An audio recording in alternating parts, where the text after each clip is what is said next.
All right, folks, welcome to the middle of March. This is everybody's favorite time of the year. It's conference tournament week. We're a few days away from Selection Sunday, which is my personal favorite day of every year, especially after tonight, where it sounds like the Indiana Hoosiers will not be getting their name called. But if this week, this month doesn't get your blood pumping, I don't know what will. All of your favorite teams, whether they're succeeding in March or whether they're falling flat, whether you're optimistic, whether you're completely sold, or whether you're completely in denial, like I am, it is March, baby. And this is what we live for. This is why we do this. This is what we talk about all year. This is why we watch all these games, so we can get to this moment right here. And just a few days away from what is quite possibly the greatest Sunday in all of human history is when they announce 64 for you little playing game that we get to celebrate every year. And then come Thursday of next week, it is my religious holiday for 4 straight days. So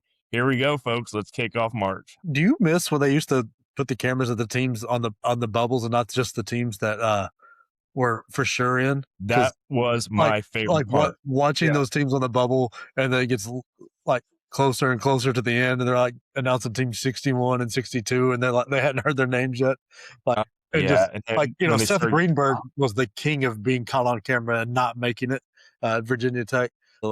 I don't like him at all, so I was always happy to see him just squaring there. And then the interview of like, "Hey, coach, why didn't you make it?" Oh, I absolutely loved that every time it was him. Hey, reporter, why don't you get out of this gym? Yeah, I feel like American Idol, the bad singers of American Idol.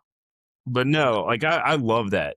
Like it would be one thing to watch all these teams on camera, and then you get to see them celebrate. It was another one of them to see the teams that didn't make it and just watch their souls get crushed, or them realization that their name wasn't going to get called, and that was always really tough. Yeah, I said I enjoyed it from the Greenberg standpoint. I did not enjoy watching those seniors who never got to go watch their dreams die. That's not fun, but made for good TV. And now we're too soft. We got to make sure we get cameras on only the teams that are going to go.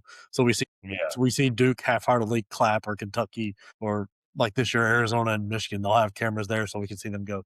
Yay! Yeah. Or imagine being a team that is like right firmly on the bubble, and you go to your gym watching party to see if your name's going to get called for Selection Sunday, and no camera crew shows up. It's usually pretty bad news for you. Just turn around, walk out. It feels like that scene from The Goodfellas, where Joe Pesci's character is about to get made, but it turns out it's set up. So. Yeah, exactly. Exactly. All right, so for our first segment here, we've got the mid-major tournament champions. Which conference tournament champions can actually win an NCAA tournament game? We've got a whole list here: Tennessee State, Long Island, Northern Iowa, High Point, Queens. We can cross out most of these. Like Nolan Smith, we talked about that being a great hire in the beginning of the year. First year as a head coach, took over a struggling, floundering Tennessee State team and got the number one seed in the conference. Took them all the way back to the tournament that they hadn't been to in a while. So hats off to him, but I think that's where his season ends. Fins up will be fun to watch in a play-in game, but winning an actual game doesn't matter. Hold on. I'm gonna say this right now. Fins up is the sole reason why I'm glad Purdue is not a number one seed, because this is the type of team that would beat Purdue. This is 100% the type of team that would take Purdue to the woodshed. They'll hit 78% from three. I mean, and then like I said, 90% of the teams that have won it already, between like Northern Iowa, you might make an argument for being able to win a game, but I don't think they're going to be able to do it. I think Troy is the name to watch out for. They are a very, very good team who played a very decent schedule, got close to beating some of the power schools around them. Like they took USC to a 1-point game. They beat San Diego State. They've got a very solid team. They've got an older team that's been playing well all year. Probably got an easy ride in their Sun Belt championship, but they earned it because the Georgia Southern story was a lot of fun watching them go try to go 6 straight games. But I think they're the team to watch out for. There's some fun stories like Speedy Claxton taking Hofstra back to his alma mater. Watching that celebration was just incredible. That's why I'm watching small conference championship games and stuff is just so much fun, because you get moments like that you don't get anywhere else in sports, really. But I mean, And the Indians have been dramatic too. That's the best part. Oh, yeah. Like, it's not been like, well, there's been a handful of like 10 to 11 point wins here and there, but it's like overtime, buzzer beater, dramatic play at the end kind of deal. And I love that. Makes for good basketball. yeah, and I mean, it's like I know one seeds weren't doing that hot. I hadn't gone back and looked there for a minute because like a lot of the one seeds were getting beat out. Like I mean, ETSU was one, got all the way there, and then Furman beats them. It's just we kind of talked about that last week with Navy and Belmont. It sucks that you win the conference, you're the best one all year, and it's not a doubt. And then one bad 40-minute stretch, and your season's over. Like you don't get the chance to dance, even though you probably earned it. It sucks, but I mean, we can easily cheat and take Gonzaga. Gonzaga will probably win a game or two. Yeah. We think. We hope. If they don't, then. But where do you think Gonzaga realistically ends up seed wise? I've seen them as high as a 2 and as low as a 4. I'm gonna guess 3.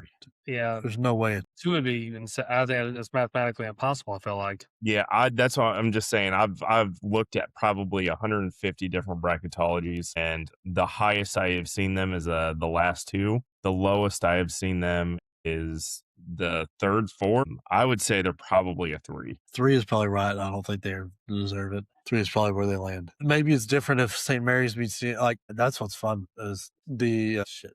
What St. Mary's is out, aren't they? Yeah. Well, no, Gonzaga's already won the championship. I think St. Mary's. I think they're going to get in. I think they get. I thought they were last. Their first 4 out or something like that is what I saw. Maybe I misread that. Santa Clara that win over St. Mary's put them into the last 4 buys according to Joe Lenardi. But gotcha. St. Mary's right now is looking at a 7 seed. So the WCC is going to get 3 teams in, which I don't know that they necessarily deserve.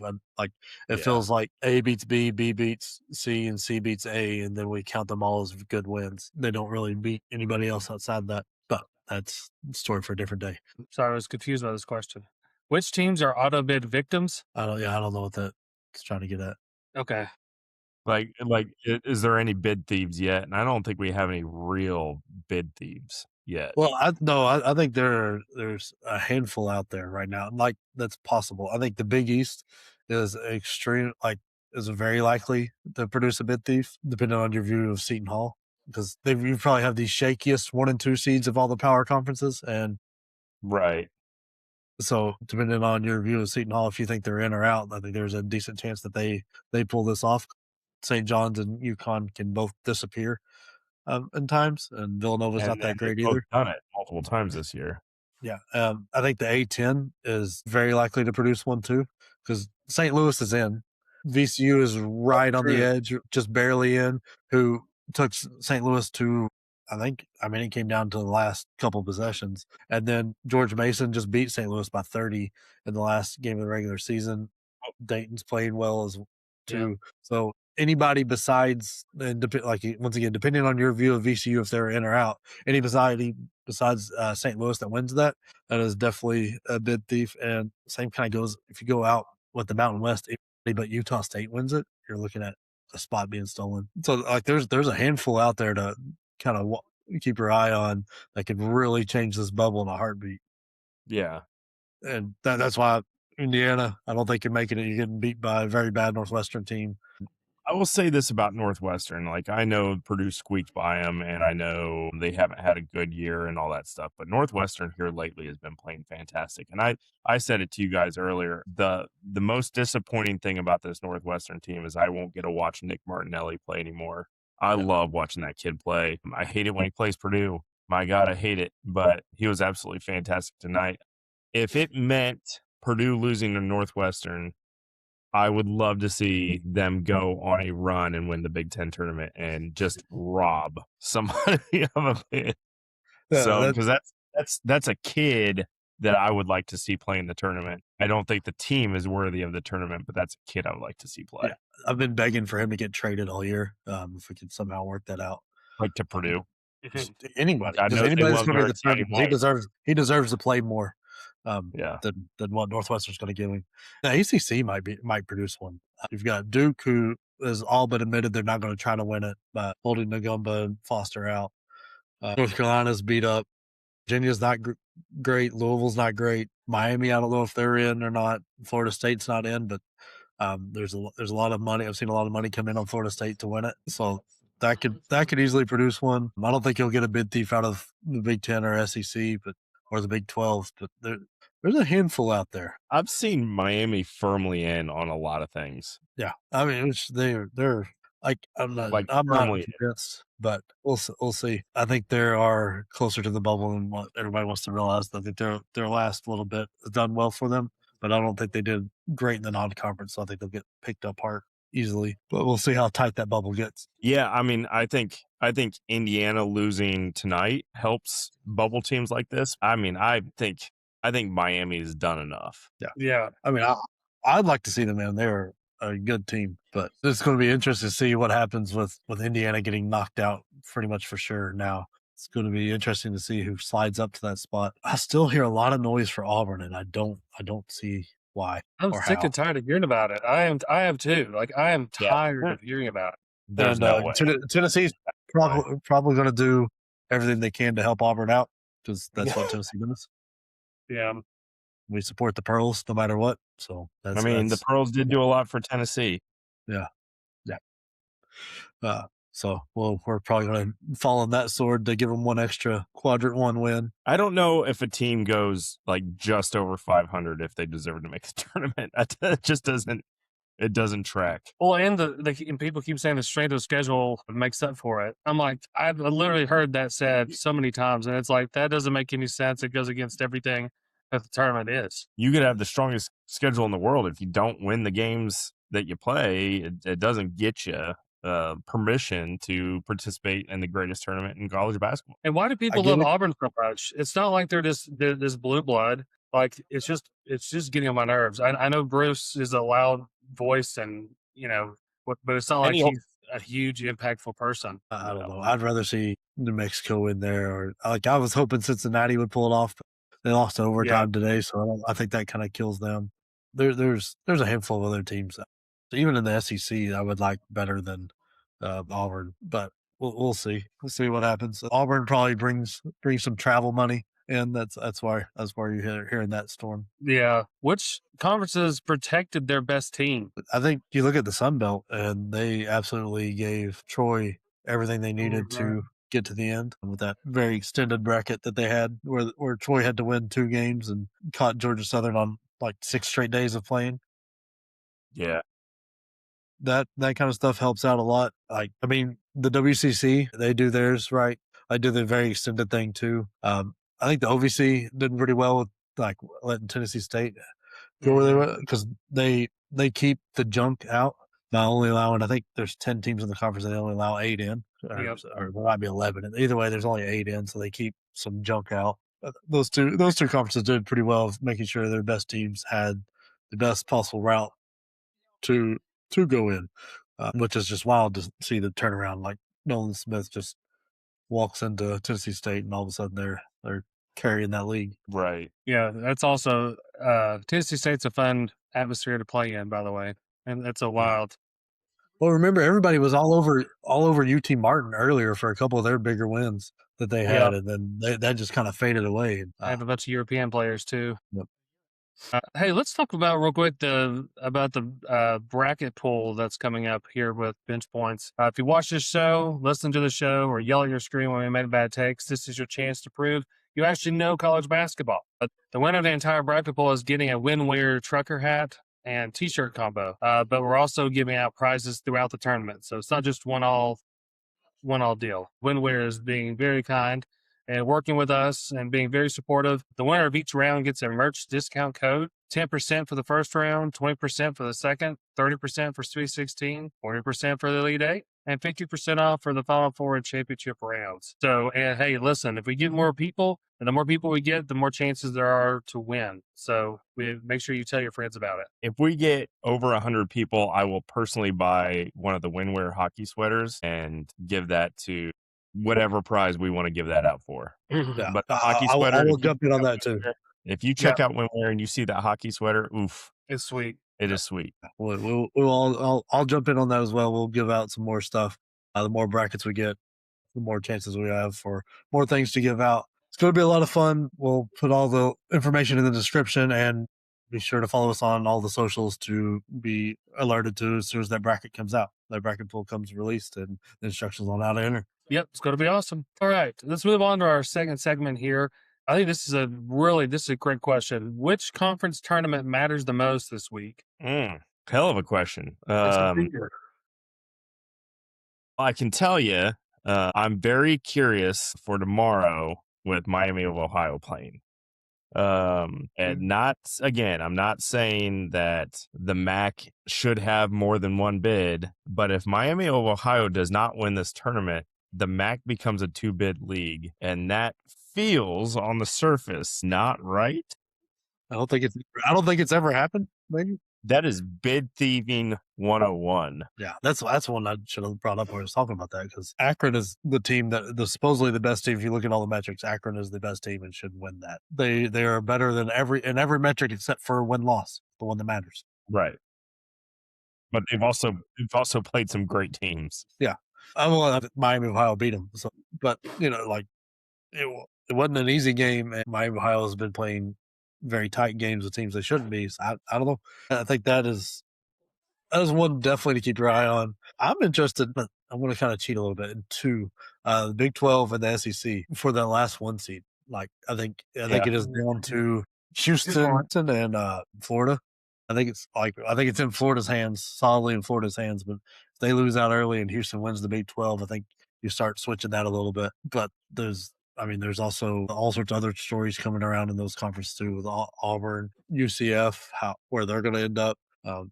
Texas, like I think they're losing tonight, so that like all of a sudden that they're in a real iffy position. They lost. It's over. Is it over? Yeah. So they're sitting in a real iffy position where they were like this time last week they were feeling very comfortable. It's interesting, and it's also the Big 12 ends on the Saturday and SEC ends on a Sunday. So I wonder how much that plays into the factor. That's right. Like I forgot about that. They always say it doesn't matter and whatever. They've already got it decided at that point, but you can't tell me results on Saturday don't affect Sunday. Yeah. And being the last one to decide, you have fewer options to land. So I think that's interesting. I think those are very interesting ones to keep an eye on. I think the Big East is interesting because that's what I was going to say. I'll let you take it then. No. My biggest thing is that could be if they're adding a third team, or I guess a fourth, or actually could be just a third team. Outside of St. John's and UConn, it's just kind of a toss-up. So it's just whoever wants it. And both of those teams are vulnerable. So this is their chance to kind of start with a clean slate and really take a stand, take a stab at it, and take a run at it. Yeah. I mean, like St. John's and UConn kind of get a hall pass tomorrow playing Xavier and Providence, but Friday, like it could get really dicey for those teams, and we could see another big bid thief come out of the Big East. I think people are pretty firm on Villanova being in. Me, I'm still like 80-20 that they're in, but again, Seton Hall could sneak in there. Creighton could sneak in there. Obviously, Villanova could win the conference tournament, and we could talk about like UConn going from a lock on a 2 seed to possibly the first 3 seed. I mean, any number of things can happen with this Big East right now. I wonder how many times the outright conference winner and is not the highest seed in the tournament from the conference. It doesn't happen often, but I've seen it happen, especially a lot lately. It seems it's like over the course of the last 6 or 7 years, I've noticed it more. Maybe it's just I'm paying more attention. Yeah. But I don't know if it's any more rare or less rare than it was 15, 16 years ago. But it starts to get real interesting if you get 1 and 2 playing together and St. John's wins again. Like in the case, like in the Big East Championship, that starts to get real interesting on how you're justifying November results over February and March results to get UConn up that high of seeds. So I don't know. It becomes an interesting debate that I'd like to hear explained. How we're gonna count what they did in November a lot more than what they did in February and March, and how you finished. At the same time, you don't want to discourage hard non-conferences, so like it's a very tight rope they'd have to walk there. And I would like to see how that goes. Yeah, that'll be interesting for sure. And I'm going to push back on the cakewalk there, your hall pass you had there, Sam. UConn just lost to Marquette, who just got beat by Xavier, and Providence stunned St. John's earlier this year at St. John's, if Yeah, I'm not it's mistaken. hard to have any real faith in Xavier. Like, Xavier can win one game against Marquette. I do not see them winning against UConn, but you're right. You're not wrong. I mean, like, I've got an insider, like, talking to a handful of IU fans, and they're really, really low now. And like, I've actually seen a lot of DeVries needs to be fired. And I'm sorry, I'm going to say DeVries because I don't like Indiana, and they go to DeVry University for all I care. DeVries, whatever. Anyway, they're really low, but then I work next to Braylon Mullen's uncle, who is just like, oh, UConn will never play like that again. And I'm like, dude, they played like that for like 3 all months. year. And he's like, well, Purdue hasn't been much better. I'm like, dude, I know. I've been talking about it. That's not the point. The point is we're the same. Yeah. I don't get a run from it. I'm choosing denial right now. Like, I'm saying they're sandbagging. But yeah, it's going to be interesting for sure. All right. So let's see. For our next, well, we're kind of talking deeper here. When it comes to the Power Conference tournament, we've got the SEC tournament. Tennessee's health is definitely something that is in question. Kentucky's volatility, Arkansas momentum, Florida ceiling. There's a few storylines brewing in the SEC tournament. Yeah, I mean, obviously Florida is the juggernaut in this group right now, at least.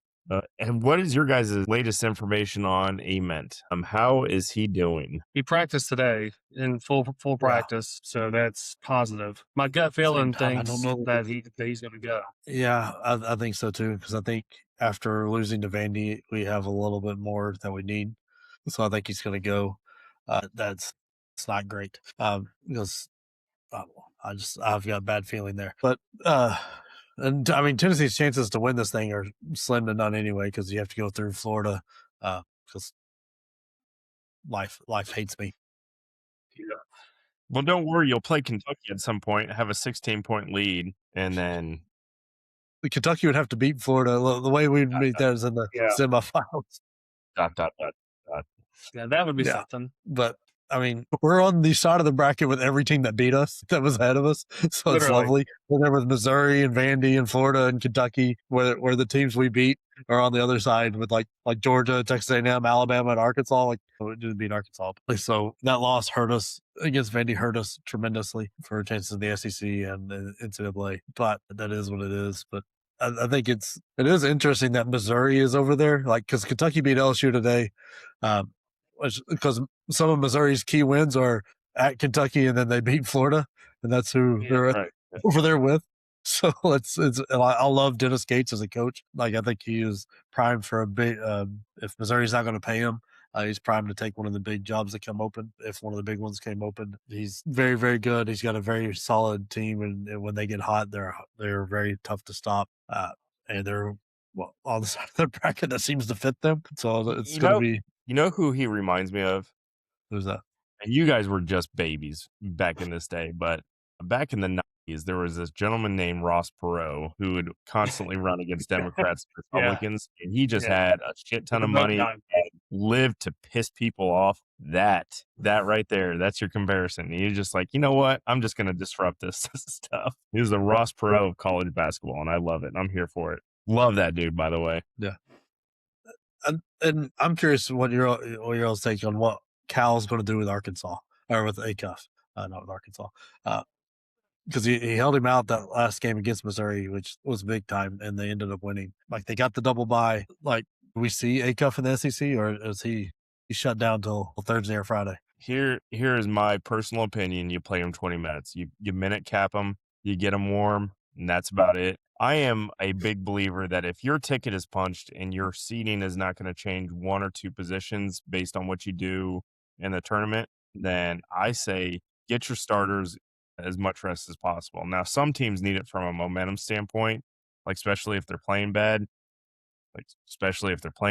Sometimes you need a couple good wins. You need something to feel good about going into it. I don't think Arkansas is going to help their cause one way or the other. I think this is a minute cap them. 20 minutes, hard line. If you guys win, great. If you have an opportunity to win the whole tournament, play them and see what you can get out of it. But I'm on team shut them down. It's the same way I want to treat Emmett too. I want enough to keep him with tested ankle, but like whatever. Did they ever say what the actual injury was? Because I think that whole leg bent in ways that things aren't supposed to bend. Should not have been. Yeah, I think it's high ankle. That's what the radio keeps chirping at, but nothing's ever been really released. But I don't know. Either way, play him 15, 20 minutes. Make sure that thing is able to move and he's able to use it, and then sit down because tickets punched. And same thing with Acuff. You don't want to sit him over there and sit him because at that point it would be almost a week and a half since he played. I mean, you don't know what practice is, but Saturday, then it'll be almost 2 weeks that he would have played at that point. So you don't want to come in cold and stiff and not be able to play. Like, not the last thing you want to do if you're not like a 1 seed, even if you're a 1 seed, is have your best player try to figure himself out for 15 minutes. Yeah, exactly. And it throws your whole leg off, and then you get upset because your offense was trying to figure itself out for 15 minutes. Yeah. So yeah, I think you definitely play him, but it wouldn't surprise me to see Cal hold him out again, because I think Cal is that overconfident at times that he is smarter than everybody else. Yeah. I mean, he's had tournament success, so he might know a thing or two about that. X's and O's, maybe not.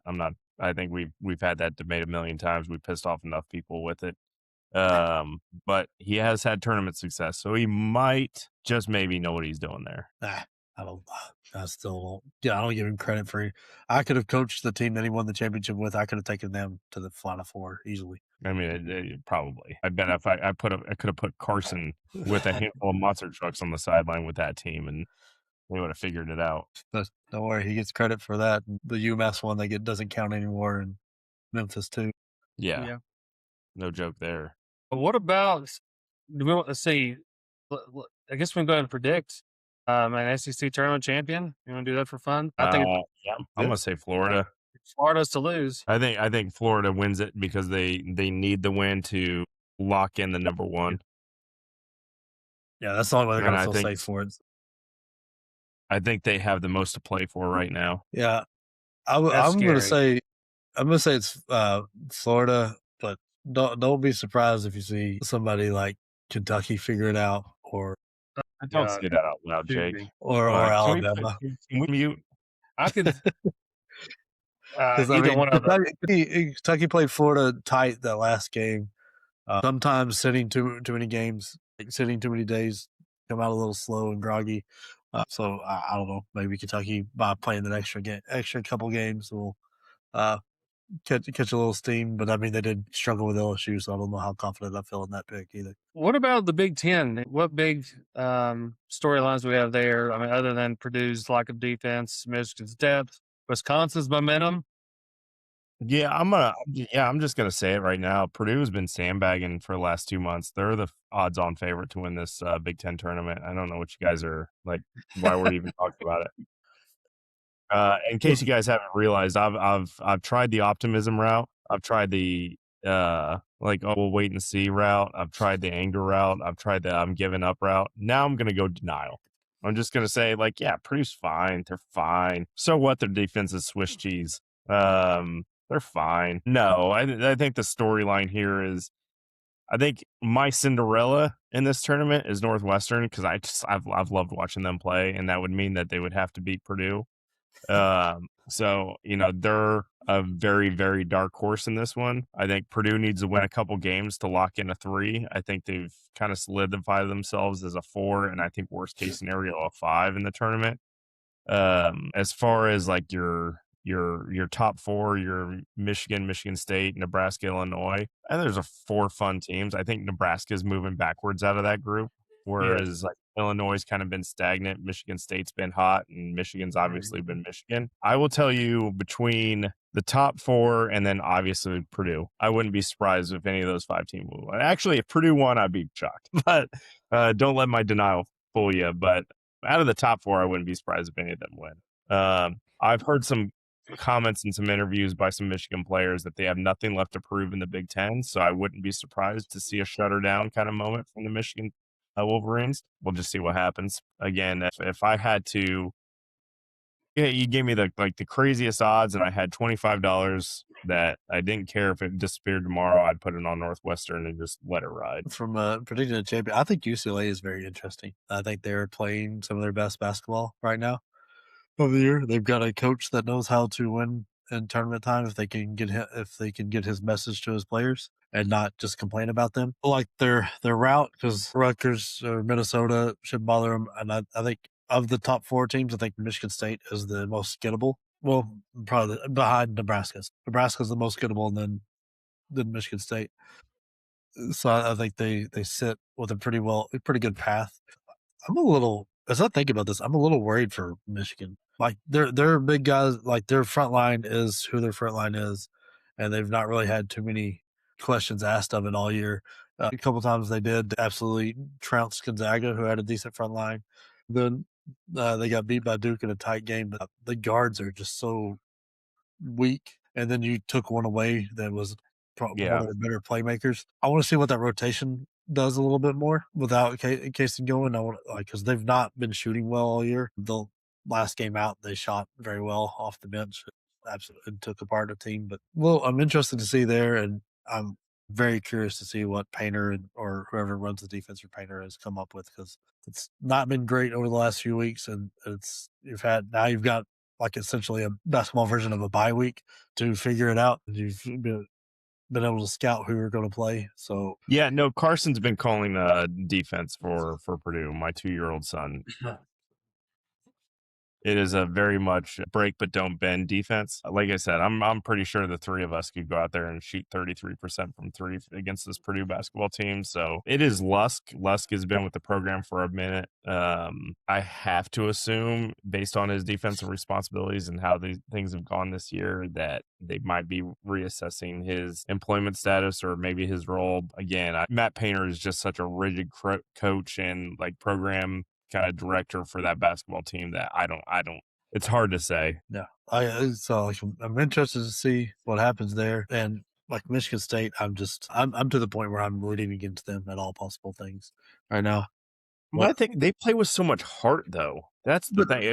Aside from Fears, like Fears, and then Izzo's lack of being able to say Fears is not to not come out and say Fears is like that's unacceptable. But what he's doing, and said he's on Fears' side, saying he was off balance and getting pushed. Come on, now I'm like, okay, I want nothing. I want you to lose every game that I see out there until you go, hey, wait, maybe I shouldn't have done that. Yeah, that's a fool me once, shame on you, or shame on me, fool me twice. Yeah. Or I can't remember it. Fool me once, shame on you. Yeah. Shame on you, no matter what. So yeah, no. I'm anti Michigan State at all possible opportunities now, which means they're going to win it all. So probably, yeah, that's just how my life works. Let's move on to the Big 12. We got Arizona's dominance, Texas Tech defensive issues, Kansas has inconsistency problems, and then Houston's defense. Yeah, that one's up for grabs. I think Arizona's the heavy favorite, and that's assuming they don't shut it down. But I think that one is the most up for grabs tournament because it's so top heavy. It is just so top heavy. Houston has the most you gain from it, though. I feel like that TCU is going to be play is that I don't think they quite feel 100% comfortable yet. So I think they're going to be going for it. That's it. It's an interesting storyline. Same with UCF, but Iowa State just beat Arizona State. I don't know, by a million. 3 trillion. Yeah, 49 points. But that's a way to go out, Bobby Hurley. And like Texas Tech, the last couple of games can't play defense anymore. So it's very interesting to see what Iowa State's going to do, because Iowa State seems like they're a little bit motivated. But the real interesting thing is, what is the Big 12 going to do with this court? Because it's absolutely terrible, and they have to. It is awful. Burn it. It's on multi-view right now, and it just every time it stands out so much of how dark the floor is. They've got to tone down real low. It's like with the contrast on your computer. Who's doubling down on this decision? Just go back to a wood floor. I know you can't redo the floor, use your LED, but change it to a wood floor. Make it an old school, a Fog Island, way back when court, like when Naismith was still going. It's just, make it. You don't have what is your obsession with gray and black? I don't get that, because even the Big 12 tournament website is gray and black and white, and not easy to. It's like I don't know who's obsessed with this color there, but they are all in on it, and I don't think it's working well. That's the biggest issue in that whole thing. But I'm curious to see which Kansas we get in that first game. Like, and this Houston BYU game is going to be fun to watch because Yeah. Debanza is like, all right, I'm put the team. Finally decided to put the team on his back. I think he dropped 40 tonight. So I mean, he's just on a different planet right now. Yeah. No, he's been absolutely fantastic. Yeah, and Houston's going to chase that last number 1 seed. That's going to be their main motivation, I would think. Yeah. So I mean that game being in the middle of the night tomorrow is perfect. Like for 6 p.m. That should be a fantastic watch. Oh, is it 6 o'clock tomorrow? Yes. Oh, hell yeah. I thought that was going to end up being one of those 10 o'clock, 11 o'clock games. Nope. It's the main game of the night for them. Beautiful. I'll be watching the mighty Pacers play, and by that I mean I'll be sitting at the bar that serves half-price garage beer and watching the 5 TVs while the Pacers are happening. I'm not going to say they're the Pacers happening. playing, they're happening. And now, don't get me wrong, I'm here for it. I want that 1 through 4 pick, and the Pacers, assuming they get that 1 through 4 pick and get a Debanza or a Boozer, a Peterson, or something of the like, I think they will be NBA champions next year, but not this year. Last I looked, they had a firm grip on last play. They've already been eliminated from the playoffs, so. Yeah, no, that. And have you guys seen? We're just gonna steer off for just a quick second. You guys seen the thing where they're talking about like, oh, we need a thing where once they're eliminated from the playoffs, every win they get will be a point towards their draft lottery or something like that. And my thing was like, that's a fantastic idea, except if they weren't good enough to beat the teams before they were eliminated, what makes you think they're able to beat the teams now that they are eliminated? Like, wrap your head around that one. You're accusing them of tanking to get there. Yeah. You don't want, like, it's one of those things that, like, basketball has this issue, and they've had it for a long time, of, like, with the draft, with teams tanking for picks. Like, it happened all the way back with Olajuwon and all that. Yeah. Teams tanked to get him, so they instituted the lottery, and now teams tank to get in the lottery. There's not a good route to fix it, because no matter what you do, like, I've seen people, oh, yeah, we'll have them play a tournament like they do the midseason tournament to figure out who's going to win. You can win the number 1 overall pick. So now you're asking guys who are on a very bad team to begin with to go out there and play for a chance for their organization to replace them. Right. Yeah, I don't think there's going to be a lot of effort there. Like, yeah. You know, Wanker. so there's not a good route to fix it. I think the lottery system is as close to what you're going to get to do it, but no matter what, as long as you have a draft, there's going to be teams tank. They're going to give up. And especially with these protected picks and stuff that you can do and trade around. Yeah. Yeah, that's a whole other wrinkle. I was about to say that the protected picks and the Pacers are in this predicament as well. Yeah. They need that 1 through 4 or that 10 through infinity. Yeah. It's one of those, I don't know. The fact that the Pacers have like not picked in the top 5 since like 1990 something, I think they need to be given a little bit more grace. Than what people tend to be handed out right now. That's wild, actually. That's poor basketball decision making a little bit there. You kept yourself in mediocrity for 40 wins to have no chance of, like, you're running lineups out there that against like the Jason Tatum Celtics with Jaylen Brown and all that. And you're running Bogdan Bogdanovic and all that. Like, you're winning 40 games for no reason. All right. Well, here we are at the ACC. Honestly, there's injuries that are occurring, and then Virginia just being boring as sin. They may just lull some people to sleep and see what happens. And just the depth of the conference in general. But I mean, I think it's still Duke's to lose, but I don't have a whole lot of faith in North Carolina to be super successful in the tournament. Yeah, I think North Carolina's shots really took a big hit with Caleb. I know Duke is not 100% healthy right now, but there's nothing they're going to do to improve or hurt their seeding. So I think that they shut it down personally. I think you get them warm. I think you maybe win 1 game in this conference tournament.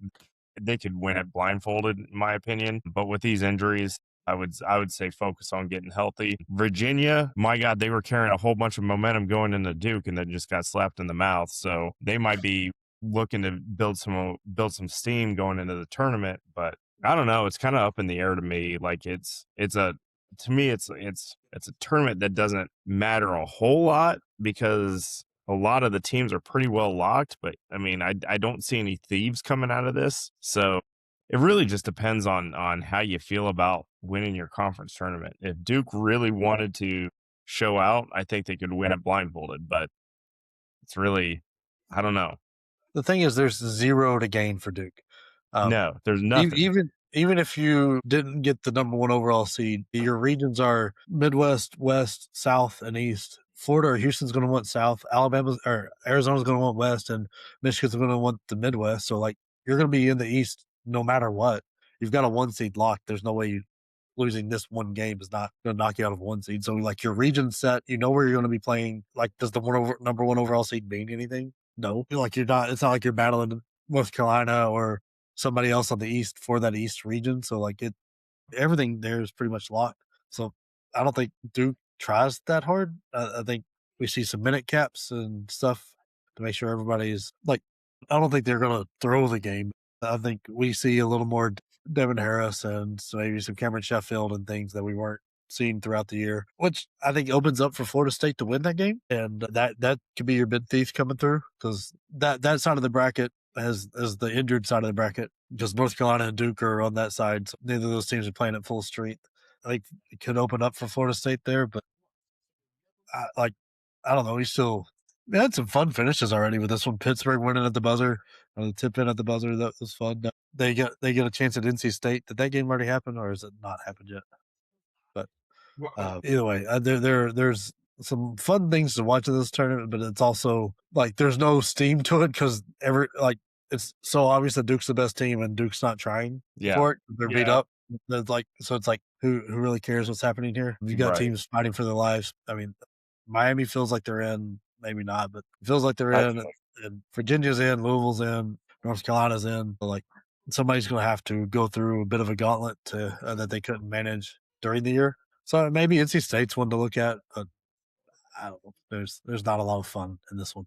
I was thinking that Virginia may have the most to gain and the most to lose with their seeding, but it looks like they're really projected between 3 and 4. Yeah. So I don't know that they could really drop that much further past 4, even if they lose their first game. I mean, I like the money wise on putting on Florida State, because it's a fun bet, but I don't know that I'm picking anybody outside of hoping I'm getting a long shot for a nice payday. Yeah. All right, real quick, we've already kind of talked about them, but let's talk about a predicted champion for the Big East. Villanova. You just draw names out of a hat. No, I'm not picking UConn or St. I'm just not picking UConn or St. John's. Like UConn, every time I've it's like UConn's like my Purdue right now. Like every time I've defended them, they've done something that just makes you like not like them anymore. And then St. John's has been so damn up and down. I'm gonna go Villanova. I mean, that's interesting. Yeah, you know what? I'm gonna do it. Give me Seton Hall. I like Shane Hallway. Seton Hall's got a lot more to play for. Yeah, like they want to play for everything. You know, they don't. They're a 4 seed, so they're going to grab St. John. And I think they can get St. John's, and they've should have got UConn twice. So maybe the third time's the charm for them. Shane Holloway's great. Stanton McCray or whatever his name is a fantastic watch. Maybe you win that last UConn game if somebody else on that team realizes like, hey, that's our best player, and give him the ball for the last shot instead of trying to draw a foul from 3/4 court. I'm sure they've worked that out in practice. Always a good coach, Holloway. Much to Sam's chagrin, he has to like him. I mean, they did take St. Peter's, but he's a fantastic coach with a great defense and struggles offensively, but maybe they can get it done. Yeah, I like the Seton Hall pick a lot. We'll see what happens. Let's see. All right. And we talked about this briefly, but I do want to get into some coaching chaos here in a moment. Duke, did the injuries that Duke had, does that change the national championship race at all? Like, how impactful are these injuries? No. Really? No. I think Duke is built well enough, and you've got the National Player of the Year on your team, and that carries a lot of weight. You can always go to them. The guard play has been up and down at times. Their defense is so good too. Even without those guys, think Duke is still a pretty high favorite. To me, it took them from being the favorite to dropping them behind Michigan and Arizona, because I think the defense hurts without Foster. Like, Foster's not been the greatest thing offensively all year. He's not shot that well, and he's not produced that much. But defensively, he is very, very good, especially on the ball. And he's also like he was the shortest guy in the Duke starting lineup, and he was taller than the average college basketball player. So, but then that like just height and length wise hurts. Also, Harris has not been able to break into minutes in either his first 2 years, and he's going to be forced to play some minutes because you're going to be starting a freshman Caden Boozer, who's done well at times, but also been missing. So and defense. Yeah. So that hurts, especially like if this was in last year's tournament, I don't think I'd knock him as much. Like, because I don't think the teams were as stacked. But when you have teams of the level of Arizona and Michigan out there that are fantastic at every level, at every spot, and then UConn has talent out there. There's several other 2 seeds, Iowa State, Kansas, any of those other schools can absolutely beat anybody on any given day. And now you've got an easy weakness to pick apart because according to Shire, it's Final Four weekend that he might come back. So that hurts. I don't think Ngumba is I think if they needed the ACC tournament, he'd be playing. But since they don't need it, I think if they needed that last North Carolina game, he was going to play, but they didn't need it. So it's all right, we'll just because you got a 1 seed, it should be in all likelihood a cakewalk to the second round, so you can get him loosened up there. So I think the Foster injury hurts because of what the other teams have. I just want to give a quick live look in. I know we've been doing this for a minute. McNeese has punched their 3rd straight ticket into the NCAA tournament, and the box guy is back. I thought he went to NC. Did he not transfer to NC State with Wade? Did they make a big deal about that? Started the transfer, and it turns out there was some credit issues or something like that. So Will Wade having somebody with credit issues. Yeah. Yeah. So apparently there was it was something to do with about credit transfers or something like that. I don't know. So he's got a savings and a bank box for the same team that you've not too god awful long ago. But welcome back, McNeese. It's a solid team. It's not a team I want to see. There's a lot of talent, basketball talent in that Louisiana area, and that they don't have to recruit too far outside their campus to get. So, all right. So I mentioned coaching chaos, and I want to hit this as we're kind of wrapping up our episode, but is that why are programs firing coaches during tournament week? It's just like the portal. You got to get a jump on the new blood. You have to. I love the fact that Oregon State has already hired the replacement. At first, I didn't. My gut reaction was like, "Ooh," but no, you have to. But he's not my favorite hire out there. I'm just not that big a fan of Justin Joyner. But I mean, I don't know. Has he been somewhere before? Not that I'm aware of. I don't think he's been a head coach anywhere before. But so it seems weird to take your first run there. Yeah. Especially when you were still fighting and clawing to be a power conference team. It's just, I don't know. But I do like the idea of going ahead and having that done and out of the way. So that way he's able to get most of a recruiting cycle, especially the full transfer portal cycle in.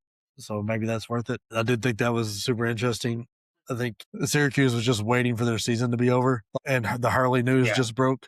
So we've got some jobs out there already, but with that, we're kind of predicted to be out there. Quick question though, I am watching Rutgers, Minnesota as we're recording this. Do you think we are roughly 20 minutes away from Peichel being fired? Yes, he should have been fired a while ago. I think he looks like the way he's interacting with his team and stuff like that. He looks like it's his last day of employment. Yeah, and I mean he's not an idiot. He sees the writing on the wall. Look, and I think the hottest name you're going to hear out there as of right now is USF's coach.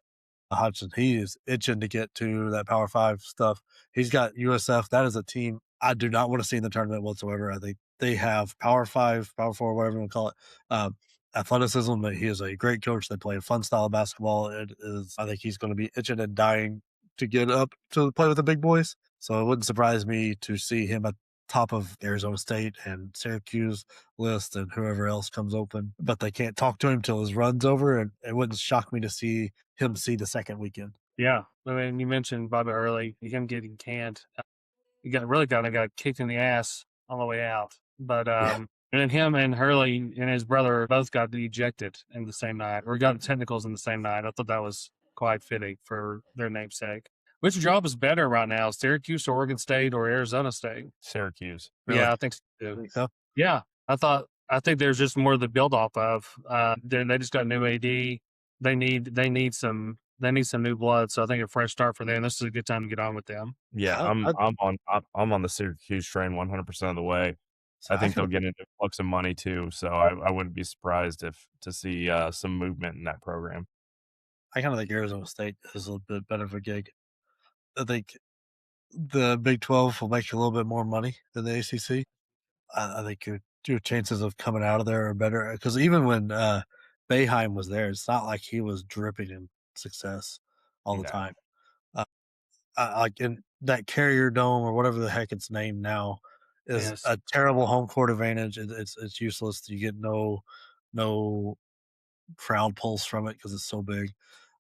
I like Arizona State. I think they are willing to put some money into the program. I don't know. Hurley had some chances out there. I just don't think his style fit. I don't think it fits too much anywhere at the moment. I think he grinds on people. I don't know. Like it's really going to come down to, I hate to say this, NIL money, and that's where I don't know who has the most there. Because I don't know how much Carmelo Anthony's given to Syracuse. But Yeah. that's the I know he helped build a practice facility, so I think that kind of drained most of his funds for that he had to give away. Yeah, I don't know what income flows he has right now, but I don't think it's enough to support a basketball program. I think they have a pretty good alumni system, but we'll see what happens. It's going to be either way. I think those two, if I were ranking like power jobs, would be towards the bottom of every power list. Like there's not too many jobs I think those are better than anyway. Like I don't think Syracuse is necessarily a great job, and I don't think Arizona State's necessarily a great job either. I think those are towards the bottom of the list of each of the conferences. All right, so for our bench behavior, it's the Utah Valley State. Is it Utah Valley State? I think it's just Utah. Is it Utah Valley? Utah Valley State Community College Technical School. For the they blind. needed to pay $1 million essentially to keep themselves in their conference tournament as they are preparing to bounce to a different conference, and they didn't want to pay that $1 million fee. What do we think about that? Is that something that we're going to see more often here as conferences, kind of dwindle or reshift? Look, I am happy the WAC held to their guns here because they've been a little bit rated here recently. Like they used to have this huge conference with like 90 teams that were like all across America, and it was wild. And Chicago State decided they didn't want to play Division I anymore. That hurt them. They've had teams leave for the Mountain West and different, like the WCC and all that. But I'm happy the WAC held to their guns because I think they're struggling a bit. But also, it's $1 million. Like you tell me, like you knew what it's not like you didn't have the rules in front of you. You knew what it was when you decided to make the call to leave. You tell me you can't scrounge up like at that level $1 million to make sure, like, if you're banking on this next conference doing so much, like $1 million extra shouldn't hold you back. So why drag your feet unless you just was hoping and begging and pleading for WAC not to hold to their guns? Like, which then if they don't, then they're not a conference anymore. Like I don't. It just looks tacky. Yeah, I mean, it looks shady at best. Yeah. It's to me, it's like again, I'm devil's advocate here. It's like worth a shot. Let's see if we can get away with this. I mean, they took it to the buzzer. The WAC gave them till like 5 o'clock today to do something. They came in and did it, so they're going to be the 1 seed. Do you think if they wouldn't have been the 1 seed with a good chance to make it, they would have said, "Nah, we're not going to pay it no matter what." It's because they were the 1 seed. Yeah, that's. Send me to collections. Show some integrity, athletic department. There you go. That's what you want send your kids to, someplace that is trying to get out of everything they're supposed to do, out of every contract without. That's lovely. Great example. Yeah, program that literally would be deemed not in good standing with their conference. Like that's just wild. Yeah. I mean, like, is there a debt collection agency? Are they going to have to be dodging? You see coach dodging phone calls on the side, like trying to collect. Speaking of dodging, we've dodged playing time here for I think long enough, and we were going to have to get in there and take care of business. And see y'all next blowout. Take care, y'all. Yeah.